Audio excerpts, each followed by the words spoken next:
Hello guys, আসসালামু আলাইকুম। আপনারা কেমন আছেন? আশা করছি ভালো আছেন। আমিও ভালো আছি। আমি মাহিরা, এই নিউ ব্লগটা আপনার জন্য। আর আজকে এই শীতের রাতে আপনাদের গরম গরম পিঠা খেতে ভালো লাগে, আর আমারও তো ভালো লাগে। তার জন্য আমার আম্মু আমার জন্য হলো গরম গরম পিঠা কিনে এনেছে। আর আমরা যে ঘরেরটা বানিয়ে খাই না, ওটা তো একটু ছোট হয়, আর আমার আম্মু বড়টা কিনেছে এনেছে। তাই আসেন, এত কথা না বাড়িয়ে শুরু করা যাক।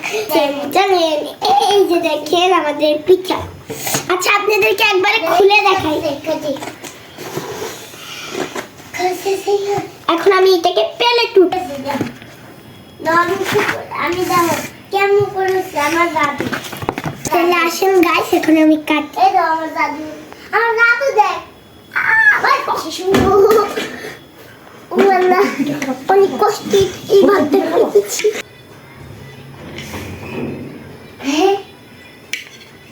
বাবা বাবা খাই আসেন। বাবা আমার টুপি দে, আমার টুপি পরিয়ে দে।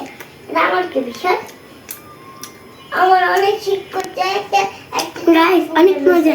আসেন আপনাদেরকেও খাওয়াচ্ছি।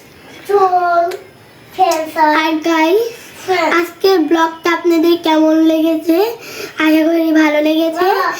আর এই ব্লগটা যদি আপনাদের ভালো লেগে থাকে, 1000টা লাইক, 1000টা সাবস্ক্রাইব, আর হলো 1000টা কমেন্ট করে দিবেন। আর ব্লগটা আজকের মতো এই পর্যন্তই ছিল।